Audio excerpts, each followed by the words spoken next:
আপনি নিজেই বলেছিলেন বিএনপিকে ঢাকার একটি সিটও দেওয়া হবে না। জামায়াতের এর আগে ঢাকায় কোনো আসনে জয়ী হওয়ার সেরকম রেকর্ড আমরা দেখিনি। এই যে আত্মবিশ্বাসটা আসার কারণ কি? কোনো জরিপ আছে নাকি রাজনৈতিক বক্তব্য ভোটের মাঠে যেটা দেন আপনারা সেই এমনই বক্তব্য কিনা? আপনার মূল প্রতিদ্বন্দ্বী তারেক রহমান নিজেই।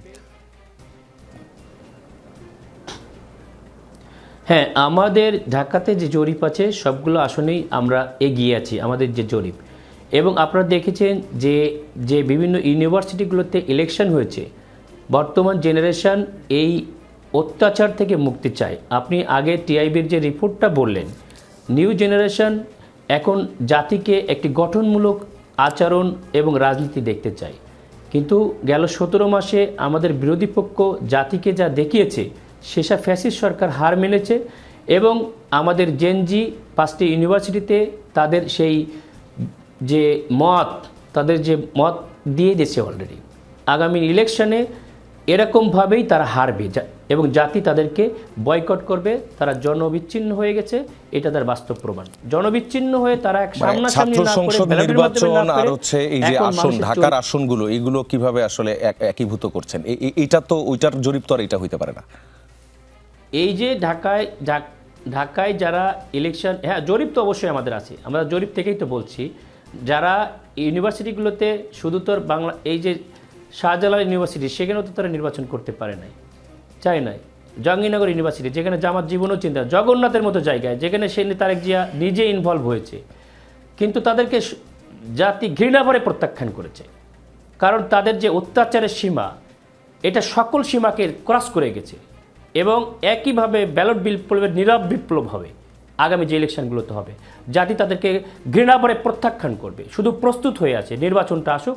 তাদেরকে ইউনিভার্সিটিগুলোতে যেমন দেখিয়েছে তার থেকেও করুণ পরিণতি হবে। আচ্ছা, আপনি যে আসনে ঢাকা 17 আসনে, ওই আসনে কথাই যদি বলেন, আপনার প্রতিদ্বন্দ্বী যেখানে তারেক রহমান, সেখানে আপনি কি কি কারণে মনে করছেন যে তিনি হারবেন?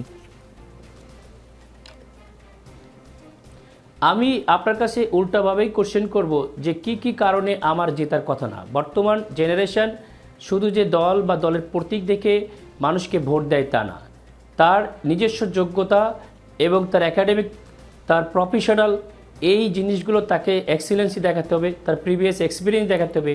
এই কোনো যোগ্যতায়ও আমাদের প্রতিদ্বন্দ্বী প্রার্থী জনাব তারেক রহমান, তিনি পরিবারতন্ত্র থেকে আসছেন, তিনি শিক্ষা দীক্ষায় কোন দিকে আছেন। আমি নর্মাল একটা যদি কর্মচারী, আপনাকে যে কোম্পানি নিয়োগ দিয়েছে, আপনি যে যমুনা টিভিতে কাজ করছেন, আপনাকে একাডেমিকভাবে পরীক্ষা দিতে হয়েছে, প্রফেশনালি আপনাকে কোন কোন জায়গায় কাজ করেছেন দেখাতে হয়েছে। একটা প্রতিষ্ঠান নর্মালি একটা কর্মচারীকে নিয়োগ করার জন্য এত কিছু চিন্তা করে, আর আমার রাষ্ট্রের একটা গুরুত্বপূর্ণ পর্যায়ে যাবে, আমি একজন নাগরিক হিসেবে সেটা কি দেখব না? অবশ্যই দেখব। সুতরাং সেই যোগ্যতার কোন কোয়ালিটিতে উনি মার্ক পাচ্ছেন, যদি 10-10 করে মার্ক দেন, প্রত্যেকটা মার্ক তিনি 0 পাবেন। আপনার তার অভিজ্ঞতা 2001 থেকে 2006 সাল, এই অভিজ্ঞতাও এই এলাকার মানুষ ভুলে যায় নাই। শিক্ষাগত ক্ষেত্রে তার অবস্থান কী ছিল, এই এলাকার মানুষ ভুলে যায় নাই। তার প্রত্যেকটা বন্ধু এখন তো জীবিত সবাই, তারা আমাকে এসে বলেছে। এবং জাতি তার অত্যাচারের কথা, তার হাওয়া ভবনের কথা, তার পার্সেন্টেজের কথা, এইগুলো জাতি কি ভুলে গেছে? খুব শর্ট টাইম জিগিরি মুসলিকা থেকে জাতিকে, তার কর্মীদেরকে এখানে রেখে চলে গিয়েছেন। কর্মীদেরকে যদি ইনি রেখে না যেতেন, তাহলে এই যে শহীদের ঘটনা ঘটছে, ফ্যাসিস্ট আমল চলে আসছে, এটা কখনো আসতো না। এই যে ফ্যাসিস্ট আমলটা আসছিল, সেটার জন্য সেই দায়ী।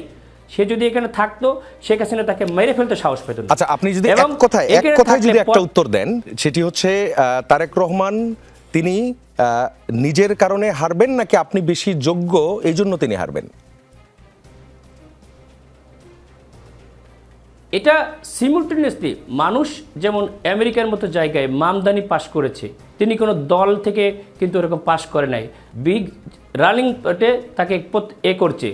সুতরাং এই যে তার যোগ্যতা, আমি মনে করি আমার যোগ্যতা এবং তার অযোগ্যতা, এই দুটো সমন্বয়ে সে নিশ্চিত ফেল করবে ইনশাল্লাহ। আপনার যোগ্যতা এবং জনাব তারেক রহমানের অযোগ্যতার জন্য তিনি ফেল করবেন, আপনি এমনটাই বলছেন।